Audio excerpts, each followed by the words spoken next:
الله أكبر الله أكبر الله أكبر الله أكبر الله أكبر الله أكبر الله أكبر الله أكبر الله أكبر ولله الحمد. الله أكبر كبيرا والحمد لله كثيرا وسبحان الله بكرة وأصيلا. لا إله إلا الله وحده صدق وعده ونصر عبده وأعز جنده وحزم الأحزاب وحده. لا إله إلا الله ولا نعبد إلا إياه مخلصين له الدين ولو كره الكافرون. الحمد لله الذي حرم الصيام أيام الأعياد ضيافة لعباده الصالحين. أشهد أن لا إله إلا الله وحده لا شريك له الذي جعل الجنة للمتقين. وأشهد أن سيدنا ومولانا محمدا عبده ورسوله الداعي إلى الصراط المستقيم. اللهم صل وسلم وبارك على سيدنا محمد وعلى آله وأصحابه ومن تبعهم بإحسان إلى يوم الدين. أما بعد فيا أيها المؤمنون أوصيكم ونفسي بتقوى الله فقد فاز المتقون. واتقوا الله حق تقاته ولا تموتن إلا وأنتم مسلمون. قال الله تعالى: كيف تكفرون بالله وكنتم أمواتا فأحياكم ثم يميتكم ثم يحييكم ثم إليه ترجعون. صدق الله العظيم وصدق رسوله النبي الحبيب الكريم ونحن على ذلك من الشاهدين والشاكرين والحمد لله رب العالمين.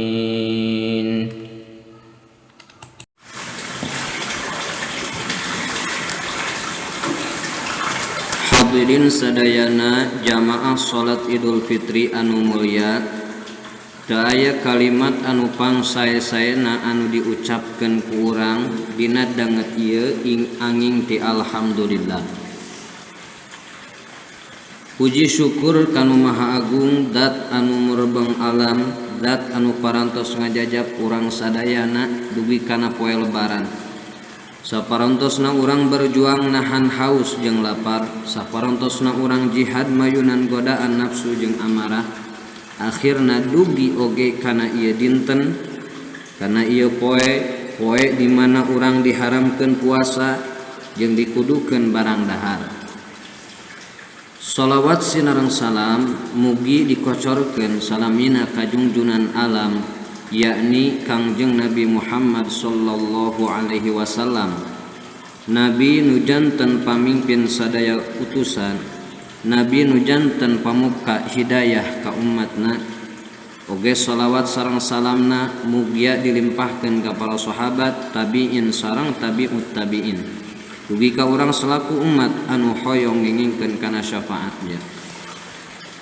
Jamaah Idul Fitri anu mulia teu hilap sateacana ngalajengkeun khutbah ngalangkungan ieu mimbar khotib wasiat ka diri pribadi oge jamaah sadayana hayu urang ningkatkeun iman sareng takwa urang sadayana kadat Allah Rabbul Izzati dat anu salawasna ngatur oge maparin nikmat ka urang sadayana tikawit nikmat iman nikmat Islam oge nikmat ihsan nikmat panjang yuswa oge sehatna kersaning Allah urang tiasa kempel berjamaah di ieu tempat mungkas sadayana rangkaian ibadah Ramadan kalayan bari ngemutan kumaha urang neraskeun tur ngalestarikeun nilai-nilai Ramadan. Naon wae pelajaran penting nu tiasa ku urang dipetik tina Ramadan supaya urang kapayuna gaduh langkah anu jelas, langkah anu metak ngajajab kana kasayaan, langkah anu metak ngajajab kana kariduan sareng surgana Allah Subhanahu wa taala. Ku hal sakitu hadirin sadayana dina waktos ieu khotib bade medar naon pelajaran penting tina Ramadan anu tiasa dipetik ku urang sadayana sangkan urang teu kajongjonan teuing ku euforia lebaran. Bari poho kana amanat Ramadan hayu urang sami-sami ngupingkeun oge regepkeun oge amalkeun. Kahiji pelajaran puasa Ramadan teh nyaeta nimbungkeun ka deudeuh Allah ka urang selaku umat Kangjeng Rasul supaya ngalipetkeun ganjaran jeung ngahontal rupi-rupi kahadean. Sangkan kauninga umat Kangjeng Rasul mah parendek yuswana rata-rata ukur 60 tahunan oge paling lami ukur 100 tahunan tapi sanaos kitu ku bulan Ramadan ibadah urang tiasa ngabanding kana ibadahna umat-umat kapungkur anu yuswana paranjang dugi ka ratusan tahun. Hal ieu terjadi ku ayana dilipat-lipatkeun pahala dina bulan Ramadan salah sawiosna ngalangkungan Lailatul Qadar anu kahadeanana ngabandingan 1000 bulan sakumaha anu tos ditetelakeun dina Al-Qur'an. A'udzu billahi minasyaitonir rajim. Inna anzalnahu fi lailatul qadr wa ma adraka ma lailatul qadr lailatul qadri khairum min alfi syahr. Sing saha-saha anu ngalaksanakeun ibadah malam atanapi qiyamul lail dina bulan Ramadan komo lamun ngeunaan kana Lailatul Qadar disarengan ku keimanan sareng keikhlasan maka panghampura dosa balasanana. Kitu sakumaha anu parantos didugikeun ku Kangjeng Nabi sallallahu alaihi wasallam. Man yakum Lailatul Qadari imanan wa ihtisaban ghufira lahu ma taqaddama min dzanbi. Anu pihartoseunana sing saha-saha jalma anu ibadah malam Lailatul Qadar disarengan ku keimanan oge keikhlasan maka bakal dihampura dosa-dosana. Ieu hadis diriwayatkeun ku Imam Al-Bukhari. Di dieu puasa masihan pelajaran kanggo urang yen Allah kawasa ngunggulkeun hiji perkara di antawis perkara-perkara sanesna. Bulan puasa oge bulan anu diunggulkeun di antawis bulan-bulan sejena. Nya kitu keneh Allah Subhanahu wa taala kawasa ngunggulkeun jalma-jalma pilihanana di antawis jalma-jalma sejena. Ngalimpahkeun rezekina, ngaluaskeun ilmuna, ngaluhurkeun darajatna, manjangkeun umurna, ngasepkeun rupana jeung sajabana. Tapi di sisi sanes Allah kawasa ngadamel jalmi-jalmi anu sabalik ti eta. Hartosna sanes Allah teu kawasa ngabeungharkeun sadaya jalma, sanes teu kawasa Allah ngelmuan sadaya jalma, tapi di balik eta Allah nyimpen hikmah sareng rahasia anu luar biasa. Allahu akbar Allahu akbar Allahu akbar walillahil hamd. Ma'asyiral muslimin, sidang salat Id anu dimuliakeun ku Allah. Kadua pelajaran puasa teh nyaeta lahirna rahasia antawis urang sareng Allah. Teu aya hamba anu tiasa ningal kana hakikat kecuali Allah. mata pantas teu aya anu hak ngabalas puasa angin Allah. Hal kitu luyu sareng katerangan hadis qudsi, kullu amal ibni adam yudha'iful hasanatu asyru amsalha ila 700 di'fin. Qala Allah ta'ala illa shauma fa innahu li wa ana ajzi bih yada'u ta'amahu wa syarabahu wa syahwatahu min ajli. Hartosna setiap amal turunan Adam dilipat gandakeun balasanana.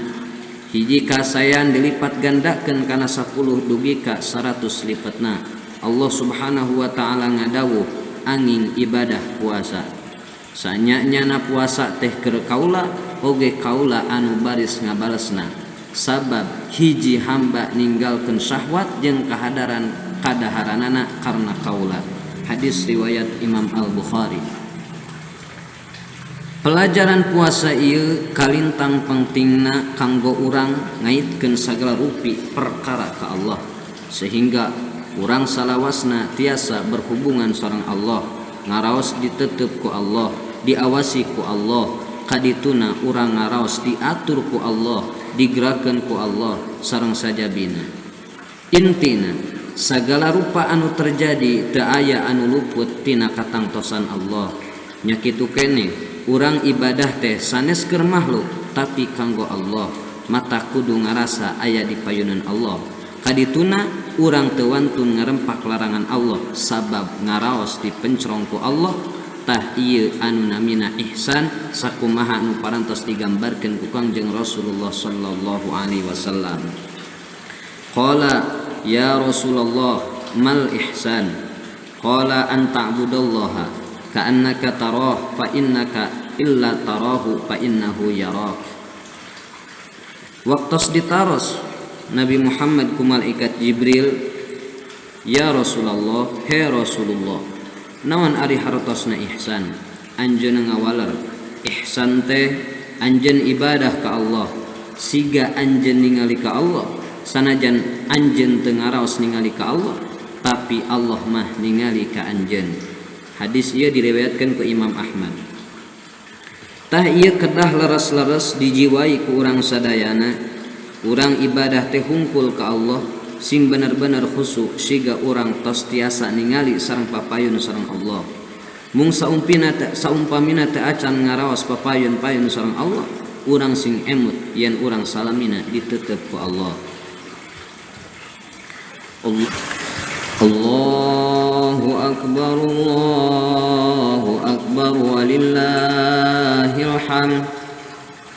Katilu pelajaran puasa teh nyaeta nyadarkeun yen kewajiban puasa tina dahar nginum tina mangrupa rupi pangbatalan mah tempatna ukur dina bulan Ramadan hungkul.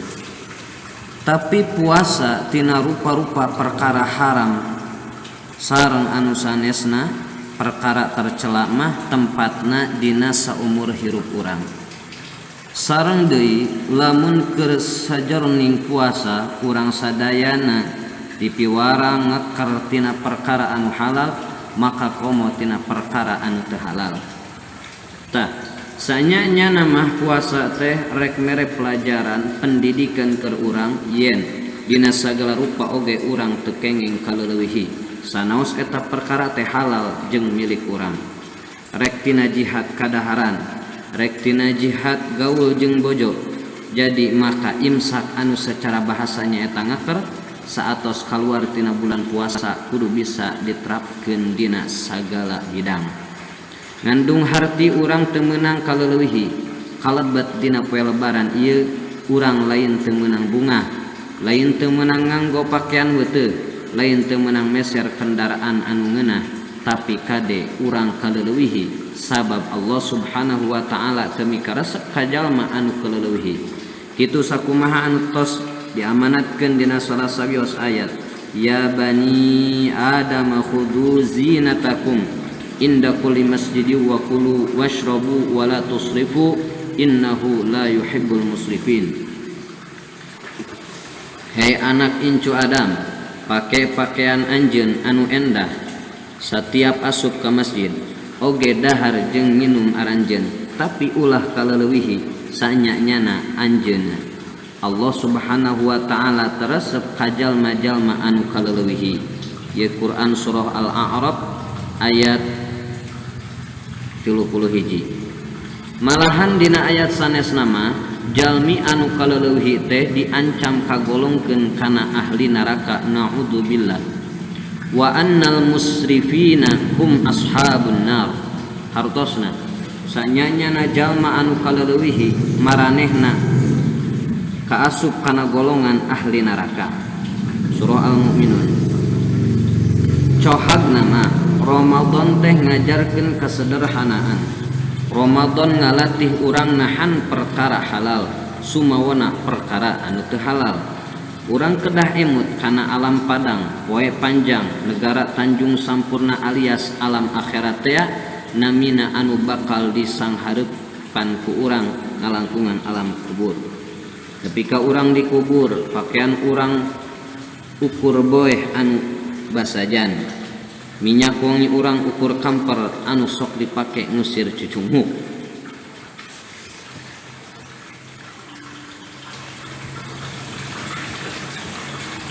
Harta urang dibalikeun deui kana taneuh anu asalna tina taneuh. Minha khalaqnakum wa fiha nu'idukum wa minha nukhrijukum taratan ukhra. Tina taneuh kaula nyiptakeun anjeun, kana taneuh kaula bakal mulangkeun anjeun, jeung tina taneuh kaula bakal ngaluarkeun anjeun dina waktu anu sejen. Quran surah Toha. Raja kaya anu loba teu dibawa, sabab anu dibawa mah amal soleh urang. Nu dibawa mah harta urang anu dititipkeun di jalan Allah, anu dibawa mah ladang sabar urang. Persis nu digero dina poe kiamah ku malaikat teh aya deui nyaeta jalma-jalma anu sabar dina ngalaksanakeun taat, sabar nyingkahan maksiat, sabar dina nandangan cobaan. Salamun alaikum bima sabartum fa ni'ma uqbaddar. Malaikat nyarios, salamun alaikum, muga kasalametan dipasihkeun ka aranjeun ku kasabaran, ku sabab kasabaran aranjeun. Eta teh panghade-hadena tempat pangbalikan, tempat baliknya eta surga. Allahu akbar, Allahu akbar, walillahil hamd. Hadirin jamaah id sadayana, kaopat puasa teh mere pelajaran ka urang sadayana kudu mikanyaah ka kaum fafa jeung duafa. Salila puasa urang nahan lapar diajar ngarasakeun kumaha laparna jalma anu teu mampu. Matak di akhir Ramadan urang diwajibkeun ngaluarkeun zakat fitrah, infak sareng sedekah. Di antarana keur nunjukkeun kanyaah jeung kepedulian urang ka maranehanana. Bayangkeun lamun urang hirup serba kakurangan rek bisa kumahaeun ngagerikna ati. Maka urang ulah kajongjonan ngeunah dewek hanteu lain kudu bisa ngaragap diri batur ku urang rasa urang, sehingga urang teu wani korek ka batur, sabab urang oge embung di koretan batur. Urang teu wani ngahina batur, sabab urang ge embung dihina batur, jeung sajabana. Anu leuwih penting teh eta zakat teh keur marasihan diri urang tina rareget jeung kokotor batin anu teu katingal ku mata zahir, segaligus panamal tina perkara-perkara anu ngaruksak kasampurnaan puasa urang. Oge emut kana hak harta urang, yen anu halalna hisabeun, anu haramna siksaeun. Geus jelas jeung pasti kabeh anu diamanatkeun ku urang bakal dipertanggungjawabkeun ku urang di payunan Allah. Emut riwayat Nabi Sulaiman, nabi anu pangbeungharna di akhirat anjeuna lebet ka surga 500 tahun leuwih lambat tibatan Nabi Isa anu pangmiskina. Alasanana Nabi Sulaiman kudu mayunan hisab sakabeh hartana. Cacak-cacak Nabi Sulaiman kabeh hartana dianggo taat, kantenan lamun urang gaduh harta teu dianggo taat. Matak hayu sanes dina Ramadan wae urang ngaluarkeun harta urang sekaligus maresihan diri urang. Hadirin, eta diantawisna pelajaran puasa keur urang sadayana. Insyaallah masih seueur keneh pelajaran anu sanesna keur nungkeuneun jeung maknaeun urang sadayana sakali kade urang lepas kitu wae ninggalkeun Ramadan kedah aya tapakna urang salami digembleng kurupi atikan jeung dirikan Ramadan. Mudah-mudahan urang kalebet jalmi anu uwih kana fitrah anu hartina bersih jeung dihampura dosa minal aidina wal faizin. Mugia urang sing dijantenkeun jalmi anu uwih kana kasucian sareng menangkeun kauntungan. Mugi amal ibadah Ramadan urang ditampi ku Nu Maha Kawasa. Mugi doa urang diijabah kumantenanana. Amin ya Allah ya rabbal alamin. جعلنا الله وإياكم من العائدين والفائزين والمقبولين وادخلنا وإياكم في زمرة عباده الصالحين. أقول قولي هذا واستغفر الله لي ولكم ولوالدينا ولسائر المسلمين والمسلمات فاستغفره إنه هو الغفور الرحيم.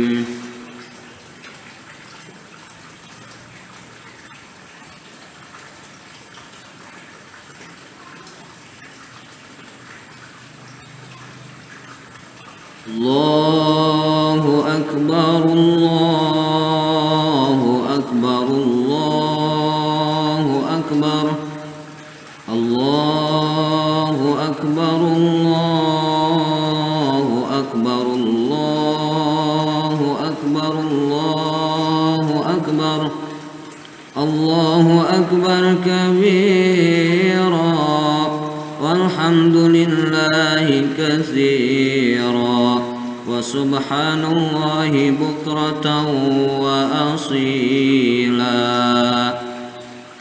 لا إله إلا الله والله أكبر الله أكبر ولله الحمد. الحمد لله الذي وكفى وأصلي وأسلم على سيدنا محمد المصطفى وعلى آله وأصحابه أهل الصدق والوفاء. أشهد أن لا إله إلا الله وحده لا شريك له وأشهد أن سيدنا محمدا عبده ورسوله. أما بعد فيا أيها المسلمون أوصيكم ونفسي بتقوى الله العلي العظيم. واعلموا أن الله أمركم بأمر عظيم أمركم بالصلاة والسلام على نبيه الكريم. فقال تعالى إن الله وملائكته يصلون على النبي يا أيها الذين آمنوا صلوا عليه وسلموا تسليما. اللهم صل على سيدنا محمد وعلى آل سيدنا محمد كما صليت على سيدنا إبراهيم وعلى آل سيدنا إبراهيم وبارك على سيدنا محمد وعلى آل سيدنا محمد كما باركت على سيدنا إبراهيم وعلى آل سيدنا إبراهيم في العالمين إنك حميد مجيد. اللهم اغفر للمسلمين والمسلمات والمؤمنين والمؤمنات الأحياء منهم والأموات. اللهم ادفع عنا البلاء والغلاء والوباء والفحشاء والمنكر والبغي والسيوف المختلفة والشدائد والمحن ما ظهر منها وما بطن من بلدنا هذا خاصة ومن بلدان المسلمين عامة إنك على كل شيء قدير. عباد الله إن الله يأمر بالعدل والإحسان وإيتاء ذي القربى وينهى عن الفحشاء والمنكر والبغي ya'idukum la'allakum tudakkaruna fadhkurullahal azim yadhkurukum wa ladhikrullahi akbar.